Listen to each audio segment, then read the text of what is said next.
This episode contains discussion of police brutality and traumatic disorders in a higher degree of detail than we'd usually get into. Viewer discretion is advised.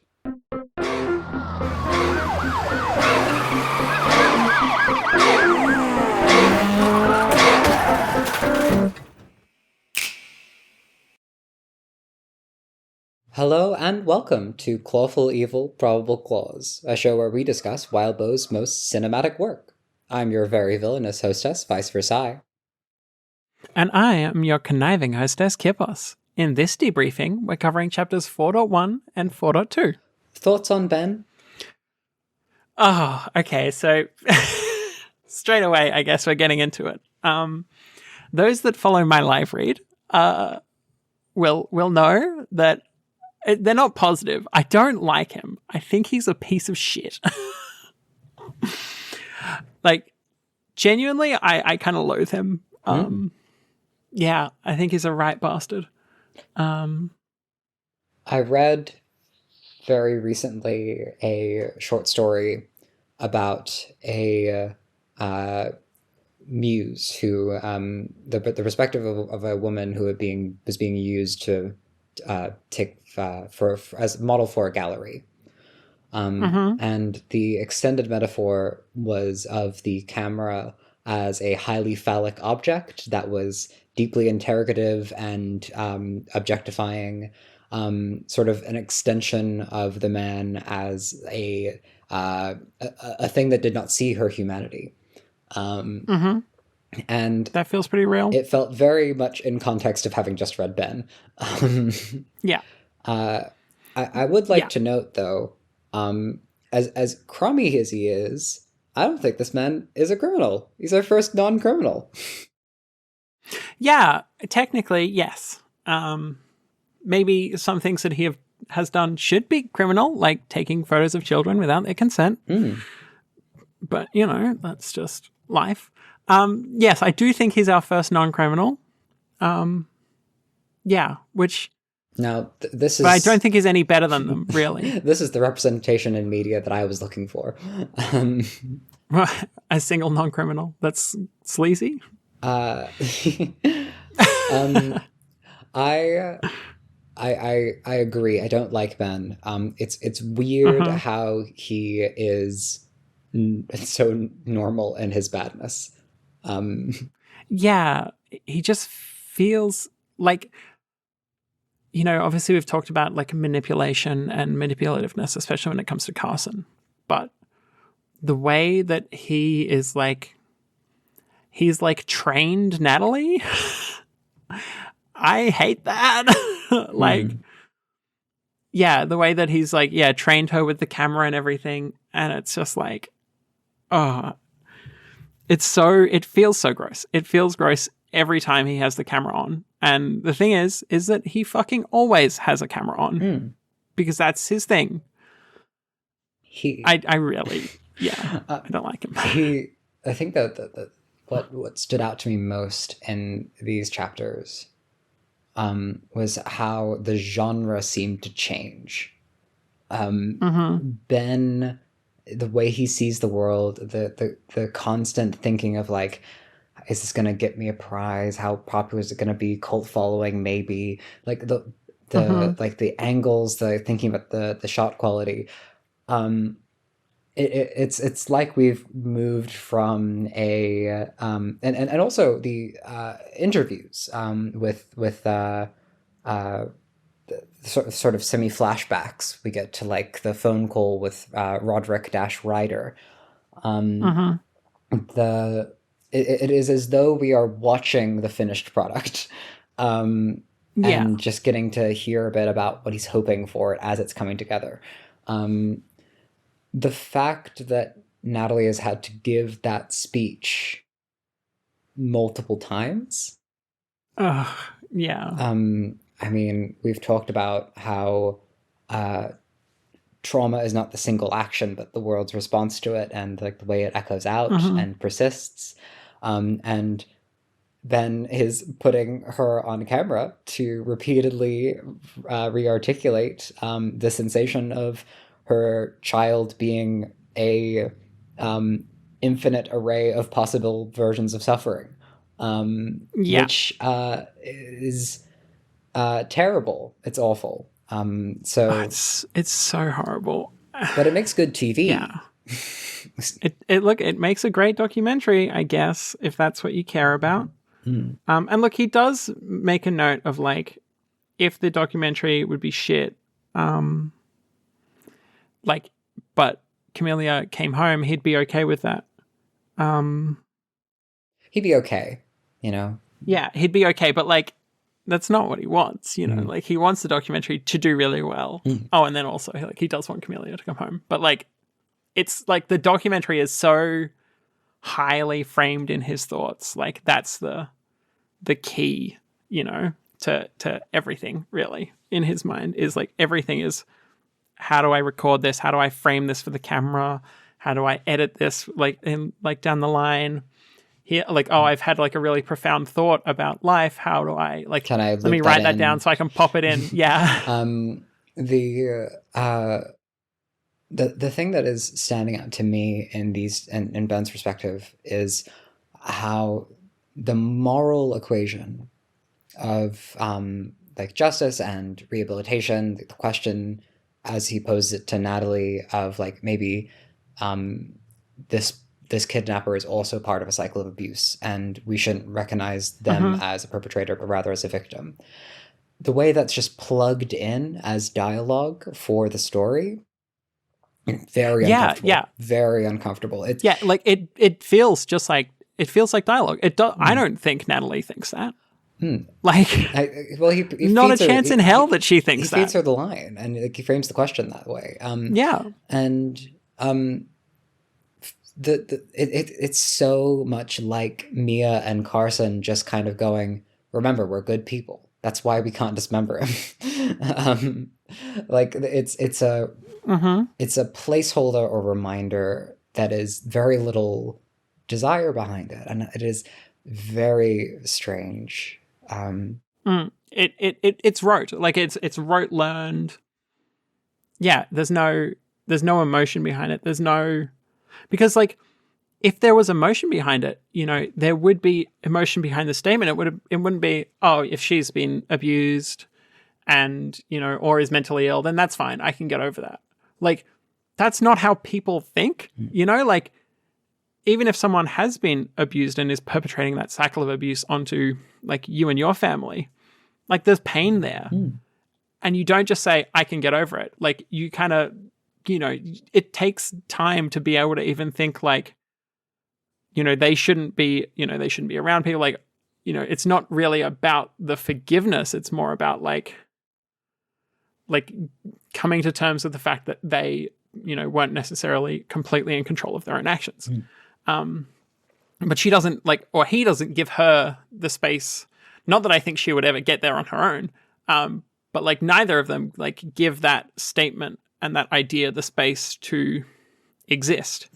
They just kind of say, you know, this. And, you know, it's like, it's good for the camera to be like, oh yeah, if this person is like mentally ill, then like, it's scary, and it's like, you know, she's really harmed us, but we can get over it and be okay. And it's like, I don't think you can be. And I think you're lying for the camera to put a good spin on the story. Just sort of preempting criticism rather than engaging with what that criticism might be about. Yeah, exactly. But you know, we like to get into the chapter summaries, because I think 4.1 gets really gets this across. In 4.1, we meet our new point of view, Ben, who proves to us that you don't have to be a criminal to be a piece of shit. You can also be a journalist, a police-trained one at that. He records Natalie trying to reconcile her trauma with unanswered questions for the umpteenth time as they prepare to interrogate the real culprit behind Camellia Teal's kidnapping, Catherine Grant. When that doesn't quite work out, he checks in with Roderick Ryder, who did become a police marshal for national justice, licensed in only 9 states, who then reviews his notes over the other possible suspects, someone named Mia, goes to check on other possibilities while Sterling is at school, and then gets an interesting tip as he comes close to the Hearst household. While with armed guards, Mia and Carson return. Yeah, so then in 4.2, Ben uncovers the literal minefield that is the Hearst household and rushes to the school to stop Camellia being taken away before their eyes again, really. And finally is given a warning by Highland about Rip. Which, yeah. Rip indeed. Like that whole... Yeah, I mean, yes. Yeah, I mean, both these chapters were really fun. Like, you know, obviously we spent like 10 minutes just now talking about how much we hate Ben. but like, it's been a really like interesting perspective. Especially to see Mia and Carson from the outside. Because they arrive at their house. Immediately there are bodies on the floor. And yeah, no, I think this is when they're being picked up and they're just like booking it out of the house. Yeah. And like jump into a car. Yeah. Bodies everywhere. They flee right away. It's presumably Max as driver, possibly even the same car that was absolutely wrecked last time. And Ben shows off his police training. He was in the same sort of stream as Roderick and had the same opportunity. And he goes through the household, figuring out the way that this firefight must have come to explode. And Mia and Carson look like mastermind criminals, like Home Alone on steroids. And while he is investigating that, while he is perceiving them in the way of like, oh, these are serious criminals. This is he's thinking like, oh, maybe this is a Pulitzer, because he's looking at the Cavalcanti tip at the same time. While he's doing this, he walks directly into the Hearst household, and brings Josie's mum, who almost dies. Because he's walked without jurisdiction, and without any means of self-defense. So it's not only like a interesting legal space to be in, but also a interesting human space to be in. Practicalities of safety. He walks into a literal minefield, and a literal mine goes off, and he barely saves the life of an uninvolved civilian. Yeah, I think it's really because he has that. Like, he has the veneer of authority, you know? So when he goes in, obviously, someone that's, like, truly a civilian that doesn't really know what's happening is going to be like, okay, well, this person looks like they know what they're doing, and they have decided that it's safe. And, like, theoretically, you know, she could be thinking, like, oh, there are all these people around. Maybe he's going to, like, look and see if he can help anyone. But he's not. He's going in to film it. Like... He wants people. Oh, yeah. Yeah. Oh, fucking I hate him. I want to just take a moment to give this man some grace, because I feel like it's really difficult to. And I think maybe from another perspective, a different reader might have looked at Ben and been fully in his head and just gone like, right, yeah, everything seems perfectly sensible here. You're a journalist. Your priority is doing good journalism. You're investigating a crime. Your priority is solving the crime. But he has tunnel vision within that. And the effect of that tunnel vision is that, well, for one, Josie's mom almost dies. For two, he gets the Cavalcanti's tip, and instead of like absorbing or adjusting with that information, he doubles down in it and continues to pursue the lead that he had, and so puts himself in immediate danger and puts a civilian in immediate danger. There's no, like, he has this thought, like, as one case dried up, another provided itself. If others had this same information, this would be a race to capitalize on it. If he could find others, he'd get them on board, work with them. All of this had to be verified. It would be very, very dangerous to assume is all true. This would have national ripples. This would win a Pulitzer if you get ahead of it and get it out there. He drove. God, where was he meant to go? His first thought was the library, just to have a desk, a place to plug in his computer, an internet connection. There'd be resources there. He's supposed to be picking up Sterling from school. Yeah. And yeah, in 4.2, Sterling is kidnapped. Yeah, which is kind of horrible. And like very much Carson and Mia's MO, that they take a hostage, but like this, his hope, his central philosophy is that if you have enough truth, if you have enough objective reality, then everything will be fine, because once you have enough information, you can sort it all out. Yeah, which is crazy. It flies in the face of how time is moving on without him. He's putting his camera wherever he thinks the most shadowed and hidden thing is, and because of the scope of that lens, he leaves out on like Sterling is our best example. Josie's mom is another one. He leaves out consequences of things that are happening right now. And I giving Ben grace, I don't think that he is a willfully bad person.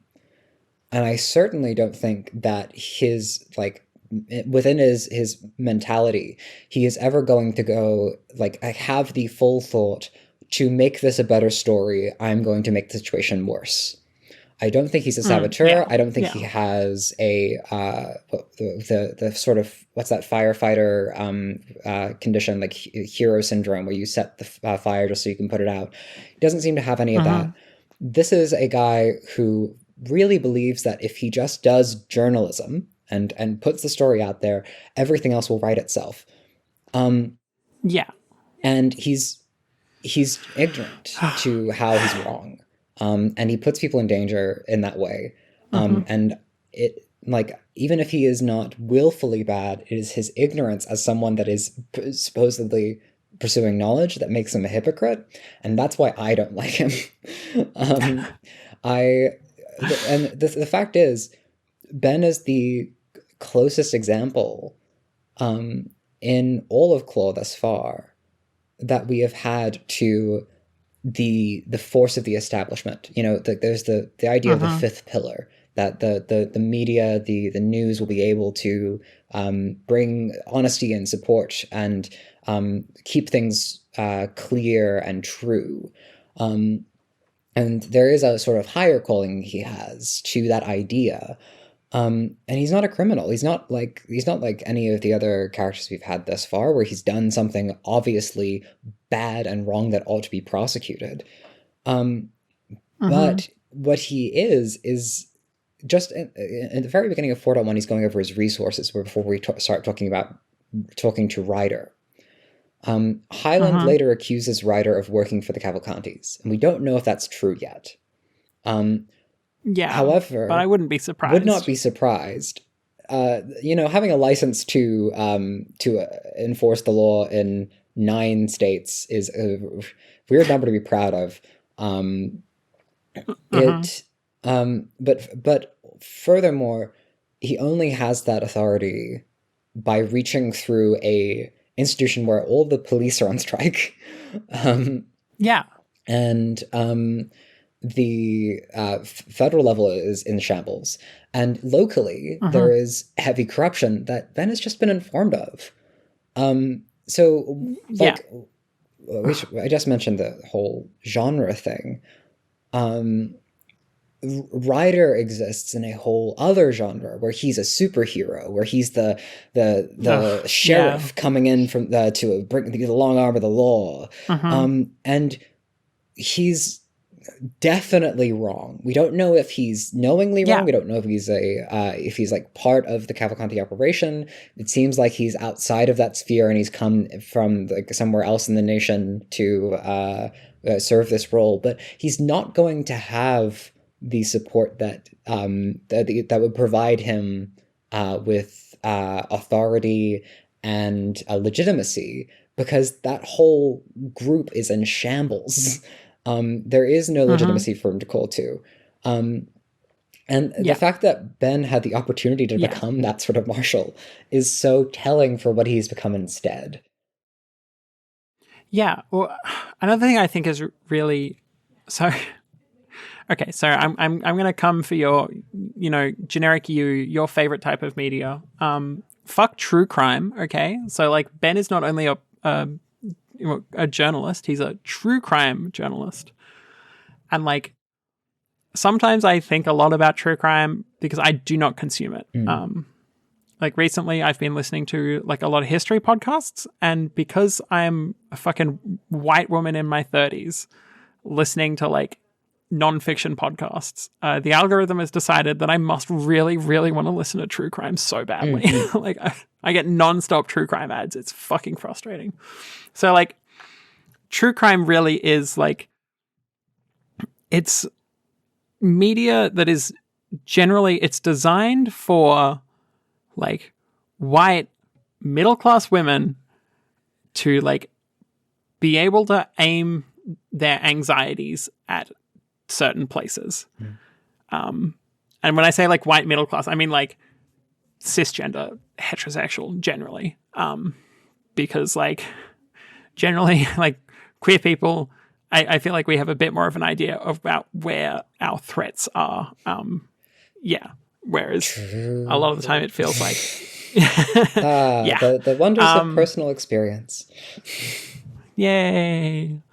But like, that's the thing with like true crime is like so often it like pushes this idea that like, men in general are like no, not just men, sorry, but like strangers, like men that are strangers are like the ultimate threat, like there's some evil man out there and he's going to steal your kids.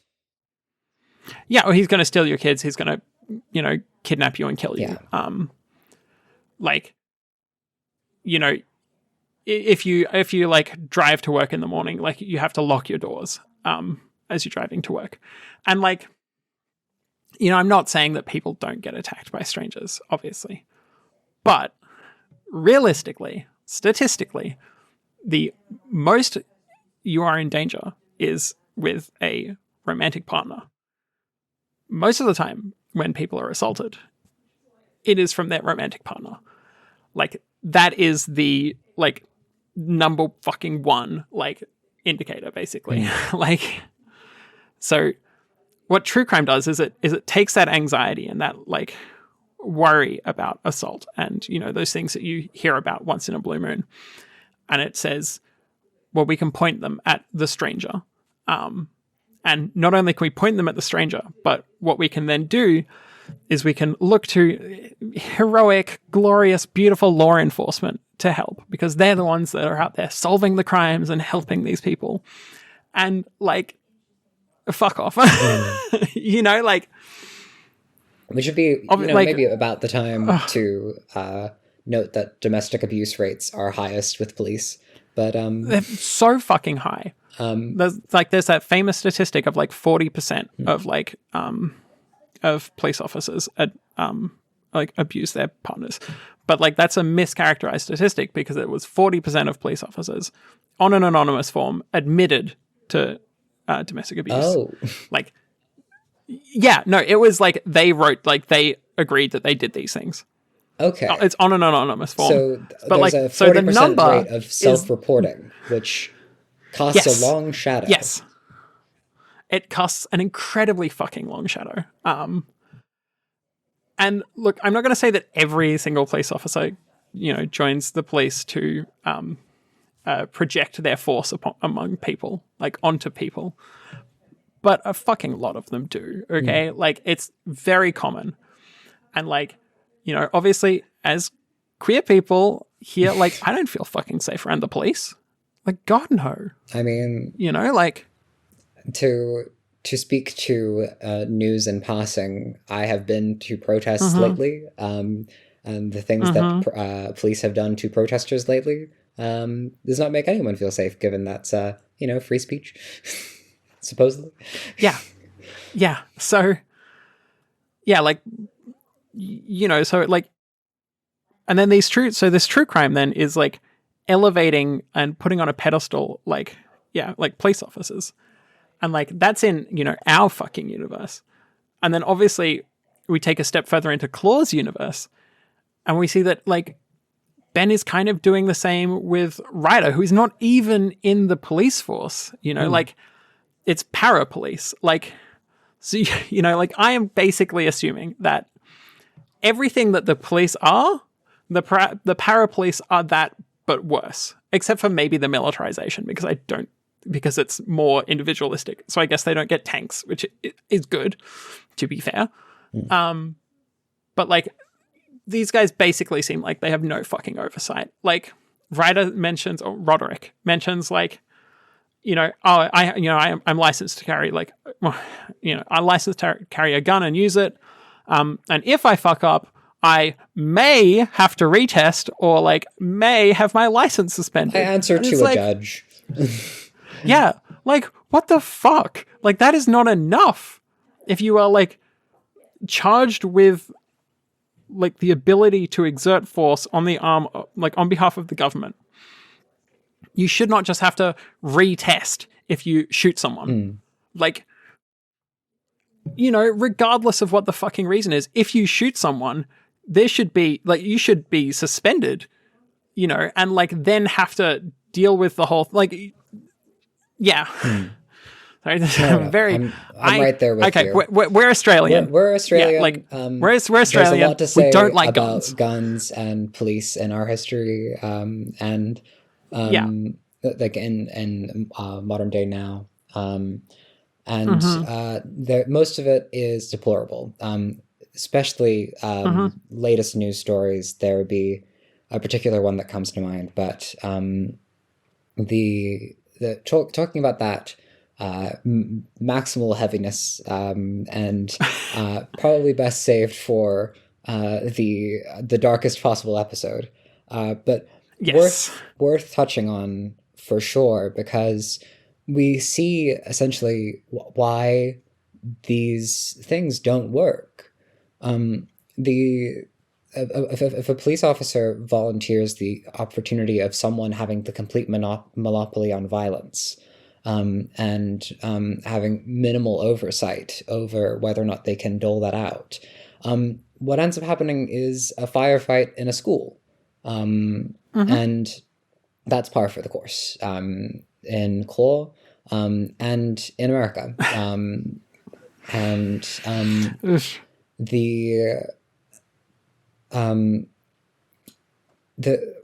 was it better to acknowledge the abuses of the given power that had littered the news, or the lopsided application of the law? Lopsided application of the law. You're not supposed to have a lopsided application of the law. The law is supposed to be applied evenly to whomever it is actually relevant to. It's certainly not supposed to put a active firearm in the hands of a man that will draw it around children. I think that's the fact that Ben feels just a little bit uncomfortable about becoming that, and had the opportunity to, and then swerved into true crime journalism, like they're on that level. That's what Ryder and he have in common. And Ryder is summoning up that vision of the horseback rider, the cowboy coming into town, Wild West, the sheriff. I think especially with a kidnapping, you can't solve that problem with a gun. No.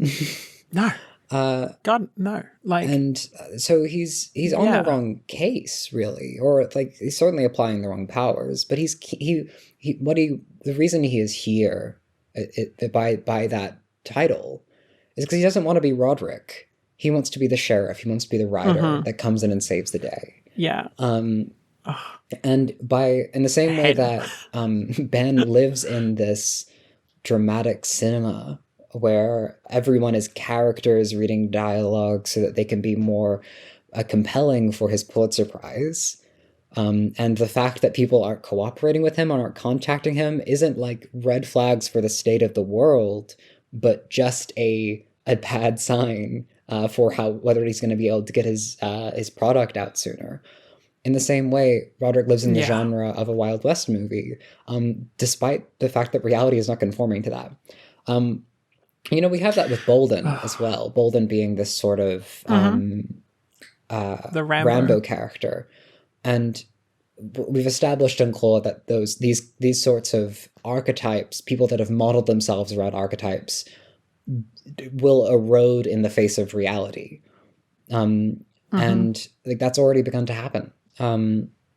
Because Ryder effectively is an extension of the Cavalcantis, and it was only last arc that a police drone was requisitioned to fire on a teenager that was running away from an abusive father, which is probably not the purpose of any weapon.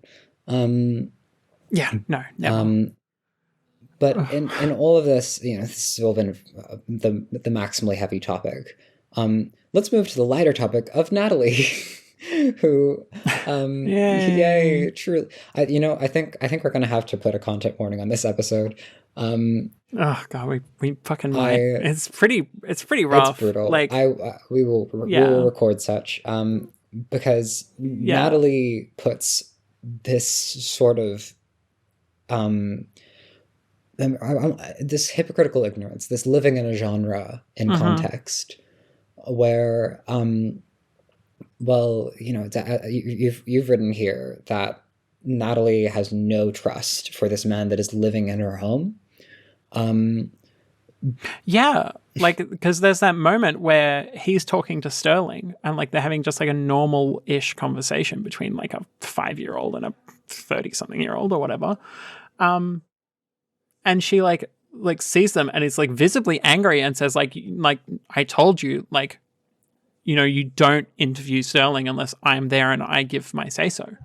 Like, just like that 0% trust. And I think that's very damning for Ben, considering obviously we've seen how much he likes to just fucking film things. So there is zero, belief in my mind that he has not filmed a conversation with Sterling before. I would not be surprised to find and that had like an idea to put it in. As he was having that conversation, he he knew that there was a live microphone in earshot.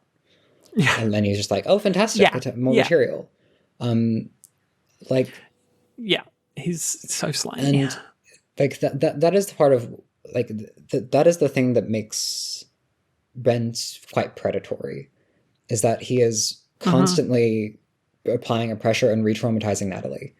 Like the solution to Natalie's situation of finding Ripley and like creating a healthy relationship there is not actually helped by constantly having to film recordings of her imagining that this is the one, and this time she's going to have forgiveness in her heart and be the bigger woman and like be able to handle everything.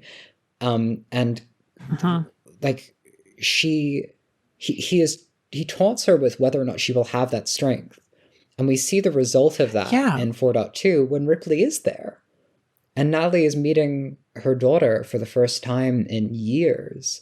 And for a reason that I really do believe is just that Ben thinks that he wants to get it on camera and it has to be good cinema. Natalie doesn't tell her daughter that she's her mother. And we will get into whether Natalie is equipped to be a parent. And I would say that for the whole time that she has had Ripley, she has been aware that there's more that needs to be done and that she is not up to that challenge on her own. But I don't know how aware she is of that. But maybe we'll get into that. But before we do, there is the world where this conversation between Ripley and Natalie happens when nothing else is happening. and it has all of their strength and resources applied. Ripley is not in a stressful situation where her parents have fled with her brother and a classmate in tow. She is not in an active an active firing drill. She isn't meeting these people as strangers who is being introduced to them with no premise. And she doesn't have a camera on her. There's a world where that was the conversation that they had. But this is where the first meeting is happening. So Ben pulls out a camera. Yeah. And it's so... he puts it on screen. And Natalie has to live in the double space of, like, is this my kid? Do I have a right to behave as though this is my kid? I need this to be my kid. All of that trauma leveled at once, and she just shuts down because she has an objective, and it is don't tell her. This is so torturous to Natalie. It's torturous to Ripley, and it would not have unfolded this way if not for Ben. And look, I don't know what the right answer is with Ripley, like where she should be. But I can tell you that I don't think she should be in Natalie's home.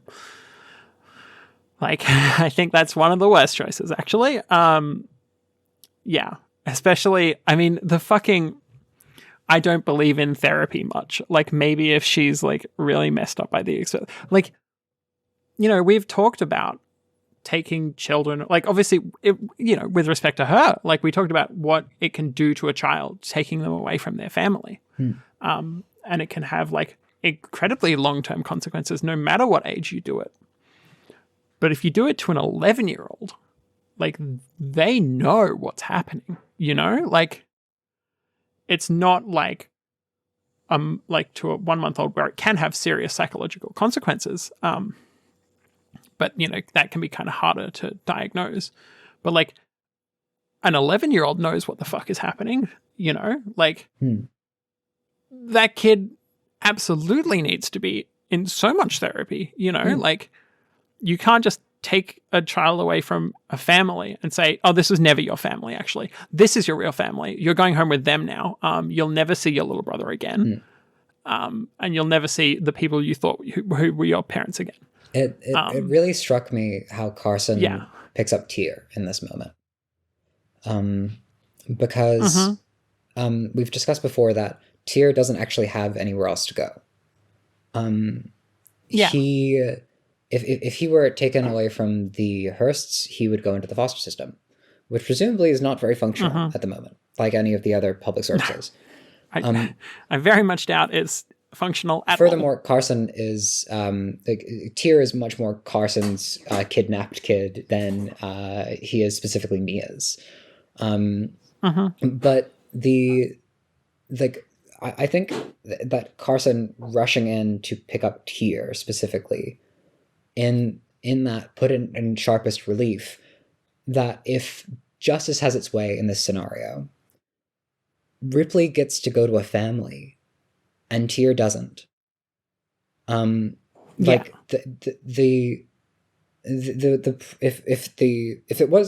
it weren't in a situation where justice had been miscarried over and over and over again, for one, like we can start all the way at the jump at the most correct answer, which is that Camellia never gets kidnapped and is raised by a loving family who has the public support that they need to properly raise a kid. But a step down the line from that initial, like, the pebble hits the pond, the ripples ripple out, the feeling that I cannot shake with Natalie, with her, like, you know, the room temperature IQ comments, being like very sort of quite fat phobic, like conscious of someone's weight, conscious of someone's shape, and critical of those things. And also in Arc 1, when she noted, like, oh, I would never let my daughter dress like that. Yeah. She looks like a boy. I was like, shut the fuck up. all of these values, I want to note specifically, were like they're like you and I don't find them acceptable, But these are values that have existed for a long time. They're very conservative values. And if I were the sort of person that needed to overcome those perceptions and like widen out my perspective, and like recognize that like this degree of hostility toward people for just how they are or who they're what they're shaped as is not doing any good in my world, and is a sense of superiority that I don't need, and I'm going to reflect on my kids. That's a lot of work. It feels like Natalie is from a different time. And I think in a big way, that's because she hasn't been able to move on and grow when in a perpetual limbo of where is my child? She's been in crisis mode this whole time. So like the correct answer from like this position now is that with Ripley found, hopefully Natalie would be in a position to get the therapy that she needs and grow as a person, to be equipped as a mother. And I would say rightly she has custody of her daughter. And the condition whereby Ripley is ever like legally kept by Mia is an absurd one.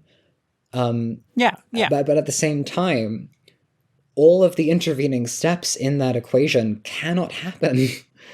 Because whereas Natalie can't even acknowledge that therapy would be a way to get that care. She doesn't necessarily acknowledge that that's the way that she would need that care. And the Sterling is the one that articulates this. Sterling sees the vision of his sister as a monster, this AI-generated, hyper-saturated, like pink and teal, like just a skew of the trans flag colors, like maximum saturation. That he thinks is a monster because it makes his mother cry every time that she looks at it. And I think Sterling is right. The figure of Camellia, this ghost version of her that has been kept alive by the likes of Ben and by like just this ongoing question in Natalie's head, has like calcified a bunch of her values because she needs to be able to emulate a person that she needs to exist to find her and then be able to move on with her life. I think it's also like, I'm just wondering now, like obviously with her comments about therapy, I'm wondering if, you know, she has sought therapy before and maybe she doesn't like therapy because what a therapist told her is that it's time to like mourn and try and live her life and try and grow as a person and keep on living. And I can very much see that being a situation where like she was pushed to, or maybe even decided to go to therapy, and they said, like, I'm so sorry this has happened, but you have to be a person, like you have to live your life as well. The greatest weakness of cognitive behavioral therapy, for example, is that it is inspired by Stoic philosophy. It's to equip you for surviving a situation and processing it, but not for ending it or confronting it. And what Natalie has fixated on very reasonably is that her child be returned to her, that she find her kid. And anything that therapy would have told her would be cope or like reconcile, as in just like accept that this is your new reality. She would be probably a healthier person. She might be able to handle her emotions with like more candor. She'd probably be running at lower stress levels. There'd be advantages to that, but she wouldn't have her kid back. So like it would not do her justice. It would do her health, right? So no wonder she doesn't value therapy. It wouldn't help her. Not in the way she wants to be helped, that is. Maybe in the way she needs to be helped, but not in the way that she wants to be helped. Well, the true answer is that she ought to have both. I mean, It's very true. Just that in all of this, we have Ben with just Mia and Carson being perceived through another person's set of eyes. Mia faking having given birth to Ripley by dislocating her hip and getting what appears so to be good. a bag, She's such a freak. a bag of rotten meat that was just dismissed as the placenta. Like, yeah, I had this baby, it's mine, and then changed the date of the arrival, presumably, or just went like, I'm a big woman, I had a big baby, that's why my hips were dislocated. Just sold her as being younger than she was, maybe. Yeah. And so good. That is an absurd level of vigilance, but also it's a harsh obstacle to the condition where Natalie and Mia could reconcile, or like get some sort of collaborative condition, because in Mia's mind, that's how committed she is to the narrative that Ripley is her biological child. Yeah. Yeah, I mean, I don't even know if it is a narrative to Mia. Like, I think, I don't know how much of her literally believes it, but I think she believes that regardless of the literal biology, that Ripley is hers truly 100% and completely. I even did the paperwork. And there's yeah, she did the fucking paperwork. Gosh, that fake out with Catherine. Oh, the fake out was, okay. So the fake out was the most brutal, like, sorry, I'm jumping here, but like, because like obviously we knew something was up because we'd seen at the end of the previous chapter the way that Ben had driven away from the house, and so we're getting these like, oh, it's confirmed, it's definitely her, and then it's this Catherine Grant, and okay, let me first off say fucking vindicated by, like, it's not exact science, it never will be exact science, like it's just pattern matching, like what he's been doing. So like the photos of the kids and everything, it's all fucking pattern matching. Like, gross. Ugh. Okay, vindication for that was like, he's taking photos of all of these children. And I don't trust any person in general to be randomly taking photos of a bunch of children. Especially not true crime people. Fuck true crime. But like that whole first part, like first large chunk of 4.1, it's so beautifully written to really be building up to that moment. And then to have it be completely the wrong person is just, it's like, it's fucking chef's kiss. I thought it was a really good way to do that. Like the introduction of Ben, I thought it's part of it's thanks to that I'm being willful about trying to give Natalie as much charity as possible.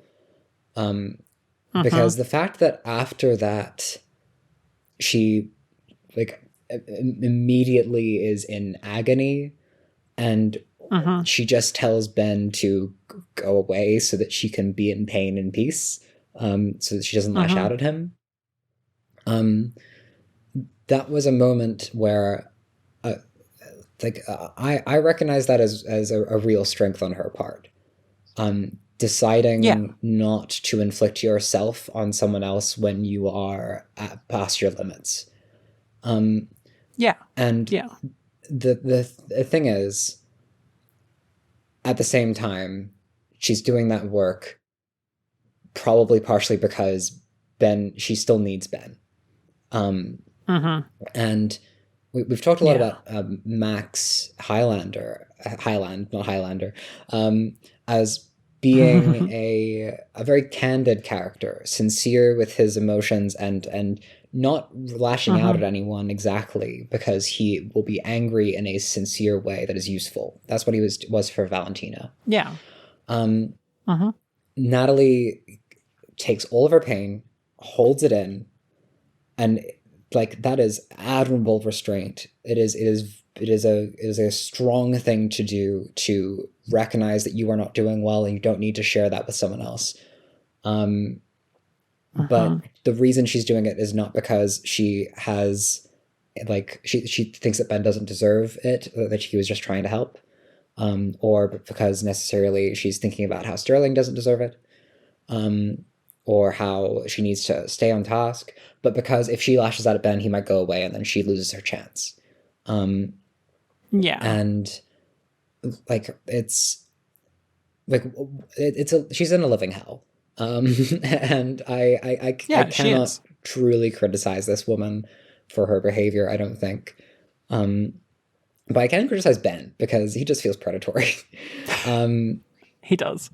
Like, so there's a couple of moments, like, especially right at the start of 4.1, where, like, Ben will think about editing and then he'll be like, oh, no, like, I can't do that. You know, Natalie, like, that's more for me. Like, I would rather push papers around my desk and look busy rather than edit. And, like, he also notes that, like, there's a whiteboard and, like, one side has a bunch of contact details. And then the other side has all of his notes on editing. And the other side is the one that's just facing the wall. So, like, I do find it really, really interesting that Natalie just seems like completely divorced from this whole, like, process of, like, editing together the documentary. Like, seems to make her uncomfortable, you know? Like, otherwise, why would you put it against the wall, you know? Yeah, which I thought was, like, a really interesting point to bring out, talking about how Ben is really kind of monopolizing this entire thing, in a way, to do his editing. Yeah, because he just wants a good story. I've kind of lost the point. But yeah, I'm tired. He does. He really wants a good story. To be clear, we recorded another episode before this one, which we hope to get out as well, the interrogation. So hopefully we hope that this is a coherent discussion, even as we have already given our best today. We talked for like 2.5 hours. The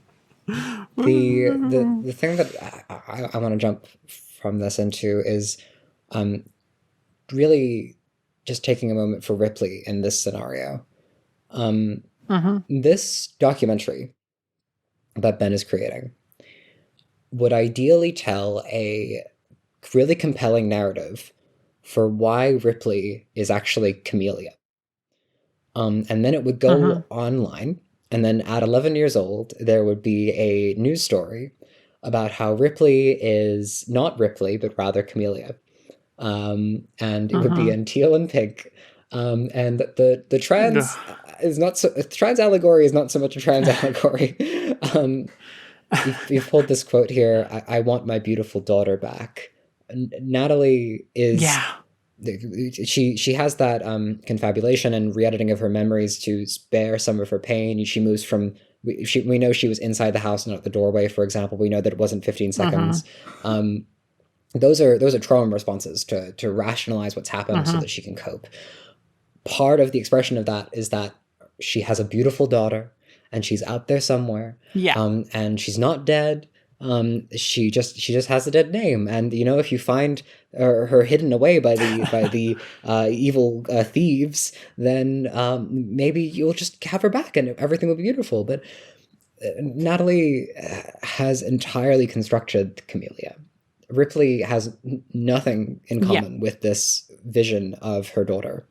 And indeed has talked about how she would closer gender herself as an old man. So maybe as Ripley gets older, she may become a he. Like, that's been alluded to. Then, if Ben wins, if everything goes great for Ben, all of this goes up online, and it becomes loudly public that Ripley is not only not who she says she is and not who she believes that she is, but that she has been manipulated, stolen, and like raised in a false environment, and everything that she knows is a lie. And then she's going to have to grow up under that condition. Absolutely horrible. And Natalie will raise her, perhaps. I'm not so sure, because what is Ripley's subjective experience of that going to be? I had a mom and a dad who loved me, and a little brother, and I had friends who I liked who were weird in ways that I liked. And just as I met my cousin, I was taken away from everyone, and now I'm in the company of this person who has very bad PTSD. I would think that it is the closest analog to what Natalie has, and who has strong assertions as to who I should be. Unclear if Natalie will be quick or slow to meet Ripley in the middle, or doesn't believe that she should because she'll perceive everything as being part of Mia's programming. Because that's a point that I have thought of a couple of times, of like, if if Ripley even at any point remotely felt comfortable talking about that, I don't think Natalie would be able to accept it. I think she would be like, oh, that's that was the evil people that kidnapped you. That's what they tried to make you believe. I did not spend a decade searching for you in the wild for you to have been changed by that experience. And any changes that did happen weren't my idea, and therefore they're not valid. Then not only they're not valid, but they are like an attack against me and an attack against you. You just don't know that. And so what I'm trying to point out here is simply that Natalie, like, if she becomes Ripley's mother right now, Ripley suffers very badly. Whose fault is that? I would say Mia's, because Mia is the person who took Ripley out of the situation. Ultimately, would this have happened anyway if Ripley grew up in Natalie's household? Impossible to know. But what can be said is that none of this information would have been fully public knowledge, published as a Pulitzer Prize winning piece, maybe. And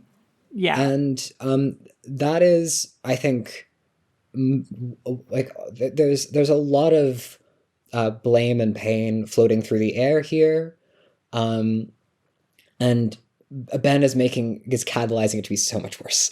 He is just antagonizing all of these wounds. He's salting them, and I think we can you've highlighted this section here about Natalie paying herself for the full-time job of seeking her kid. Look, and so I do believe, when they're saying that, like, she took a full-time wage when she was doing a full-time job, like, sure. But then at the same time, she does not seem to work at the moment. It's unclear if she has ever has ever really held a job, because of her trauma. It doesn't seem like she was particularly wealthy beforehand. And yet now she can, like, move across the country, rent an apartment for multiple months, like, basically keep Ben there. And she's not paying him a wage, but, like, she is paying for essentially his rent. And possibly his food. It's not clear, but I wouldn't be surprised if, like, they are making meals together and shit. And, like, where does that money come from? Like, I don't know. I am very inclined to believe that she took a lot of the money that was donated to that charity. And potentially because she thought, like, oh, I'll need to keep on looking for Camellia, so I need this money to help me look for Camellia. But I don't know. I don't trust her. I don't trust her at all. I mean, she's in a desperate situation, doing her best. That's one way to look at it. It's a very charitable way to look at it. I mean, she was running a charity. Maybe she deserves some charity. Yeah. Look, maybe. I don't know. I'm less positive on Natalie than you are, which I think is fine. I don't think she's a monster. I just don't think she's a very good person, and I don't think she should have custody of Ripley. I don't necessarily think that Mia should have custody of Ripley right now. I do not know what the correct answer about Ripley is. Simply don't think that there is but it's one. Not Natalie.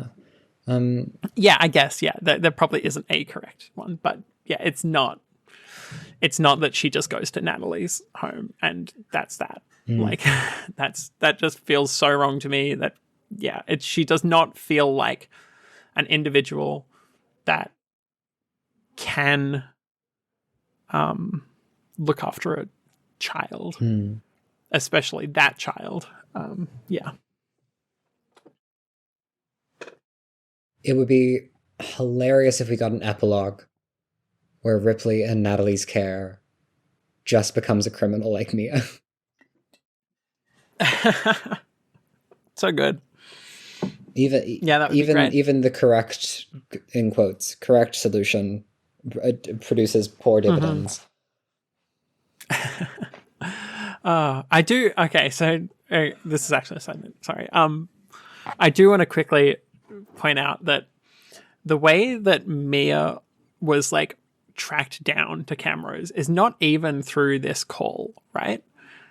Because like there was the tip from her mum, and like that has put a little bit more suspicion on Mia because Ben wasn't able to contact her mother. But like the way that Mia was found was because she was not paranoid enough. It was like one of the very few times in her life she has not been paranoid enough. Like, you know, she repainted the car and like filed off all the numbers and put a trim on it from a different year to like indicate that it was newer. But then like the paint like stripped off in the fire. And also like, you know, he went looking and like found a car like being sold that had its trim removed. And it's like Mia, you're normally so like, you thought it was the baby seat. Like it was not the fucking baby seat. Like it's just, you just weren't paranoid enough about something completely different. I dare say that it being caught by the there being a fake coat is like sort of about the futility of Mia's attempt to hide against reality. But the thing that stands out to me in all of this is that he gets help from police investigators. The police are investigating a garbage tip with Yeah, I think that was a private investigator that found that one. Okay. Because he asked for help from randoms from everywhere. Yeah, just sort of outsourced. Like just true crime people. Just like, I'll give you $20 if you find me a car that looks like this one. I genuinely don't think I can think of any higher analysis to that than gross. Yeah, it's just gross. I do not think that you should citizen science your way into a surveillance state. I don't think it's a good thing to go around taking photos of people in their cars. It reminds me of how and giving it to someone. Someone was able to find the location of a live feed by seeing how the shadows arced over the course of the day and using that to determine the latitude. Yeah. It's just, you know, if monkeys on typewriters, monkeys with magnifying glasses. It's just, they'll get there eventually if there's enough people looking. They will. I don't like it. Yeah. If we take this time to talk about the new arc name. Yes, I was about to move on to that. Yes. Tip, as in the tip-off that Ben receives from Val. The tipping point of the narrative certainly seems like things are falling apart. And just the tip of the iceberg. Yes. As Ben walks boldly into a much bigger mystery than the one he signed up for. Yeah. I'm looking forward to how the rest of this arc continues to go and what other tips we're gonna find out about. Yeah, I'm really bad at like talking about.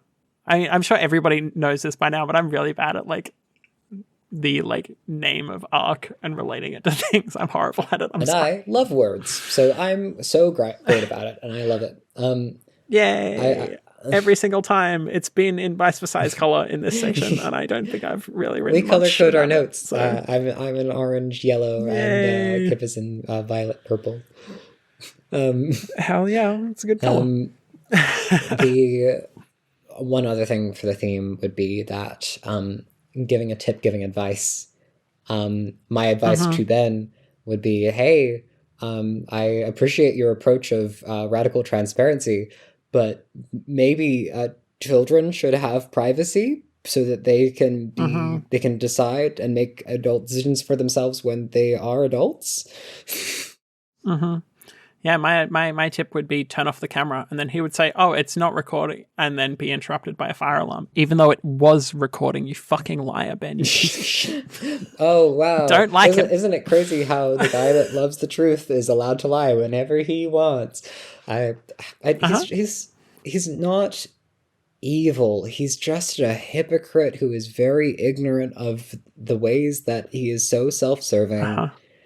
And I don't like him for that. I feel like he makes things worse by living slimy. That way. Yeah. I don't like him. I think he's a bad dude. So now that we've spent an hour destroying this man for all he's worth, do you have any bold and specific predictions? Yes, I posted this one in the Definia Discord in the Claw Spoilers chat, and a lot of people hated it. So I'm going to repost it right here for everybody to enjoy. So, my bold and specific prediction is that Ben and Natalie have no functional way to keep Ripley away from the machinations of both the law with Ryder and the gangs with Ryder, to be fair. Rip is going to get taken and she's going to be basemented, leading to Ben and Natalie radicalizing against the gangs and working on the big expose. Very nice. I think if there was anyone, we had that conversation with the bomb threat guy. That there might be better targets for the sort of behavior that Valentina was having last arc. I dare say that Ben's investigative prowess should probably go into the mass criminal correction in the police. I think that would be better. Yes, better served there. I think that would no need to traumatize an 11-year-old. Much better. maybe wild idea. Resolve that off camera. Yeah. Good call. I think that's a good call. My BS predictions are twofold. First, Ripley is just straight up not going to believe that Natalie is her mother. Not in like a tantrum having, like, I'm a kid and you've just told me something I don't want to believe, no kind of way, but in a entirely buys Mia's narrative kind of way of like and even like because like Natalie is like living in the past and like trying to summon the life that she wanted to lead against the odds. Ripley saying, even if what you were telling me is true, I don't want to go with you because that would kill her. Because Mia has been my mother my whole life and I love her. Like every time Ripley says mom and dad, like readily, like she's so ready to invoke her parents because she trusts them. Because she loves them. Like, that is just going to be like and completely like the opposite of the way that Carlos like couldn't look at the pictures of the basement because of how that would confront his values. Ripley is just going to go, I can believe that what you're telling me, but it does not change my opinion because I am like, if I were an adult, I would be staying where I am. And I think that will be heartbreaking. I think that is the worst possible thing to happen to Natalie. Yeah. I think if that happened, Natalie would either kill Ripley or kill herself. To be perfectly honest, I don't. There's this line in 4.2 where Natalie says that she wishes that she and Mia could have been friends because she didn't know that Mia was suspect, and they had a conversation, and she thought it went kind of well because. Like and Mia spent that whole conversation being hyper like anxious. Yeah, shitting herself. But actually, Natalie appreciated being talked to like a person, and then like presumably saw Ripley getting the change of clothes and went, "Damn, Mia's a stand-up mom," because she is. Yeah. The fact that she's a criminal does not directly relate to the fact that. She is like she's not being evil to her kids. She's done a single evil to them that has like changed the course of their whole life.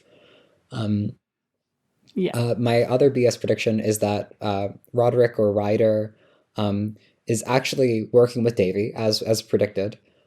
He's just going to go against orders because that's what he really signed up for. He wanted to be with the Watchman watching the Watchmen. So if he's told that the police are corrupt, he's just going to turn coat. And this leads to a valiant save that then puts him in the torso closet. I like that both of our predictions, well, one of your predictions, one of mine, include people getting basemented. Well, we did just talk about Arc 3 for about 2 hours, so... We did. We're a bit and we did talk about frame. basementing a lot there.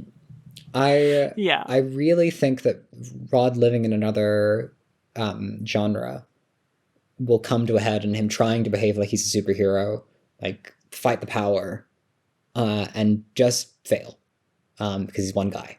And I think that would be the best like message there.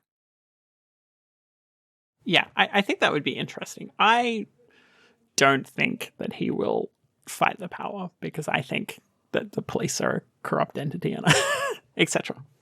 You know, fill in the rest of the sentence. That's homework for the listeners. For our discussion question, last week we asked... Sorry, let me scroll. No worries. We're on 3.5 hours now of podcast recording today, folks. Cut us some slack. What trio from fiction would you like to see in a throuple? Beligtal said Nore Verti, which is three characters from Pale. It's certainly one that I've thought about shipping. Good ship.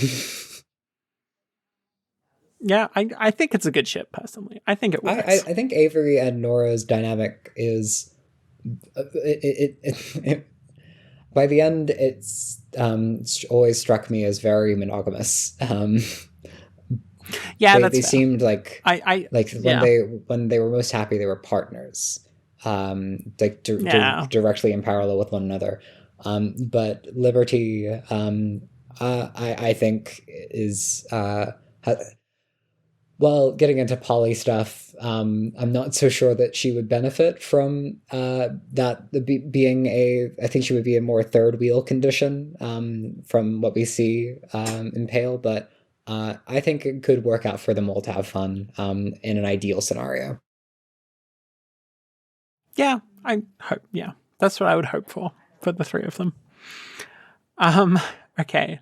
So Koga305 says a throuple seems like a good solution for Agatha/Gil/Tarvek in Girl Genius, but they also do note that they haven't finished Girl Genius. So if you know the answer of what happens to this, don't tell them, please. Don't tell them that it's canon. I've never seen Girl Genius. I haven't either. Hell yeah. Smelly Eli, Fitzchivalry Farseer from Realm of the Underlings, Pre-Walker Samuth from A Porson, and Mia Hurst from Glaw. I think they would all be the absolute worst for each other. I'll give you $50 if by the end of the first day, Fitz isn't lying face down on the River of Death, Samuth isn't dead in a trap, and Mia isn't completely lost in the skill stream.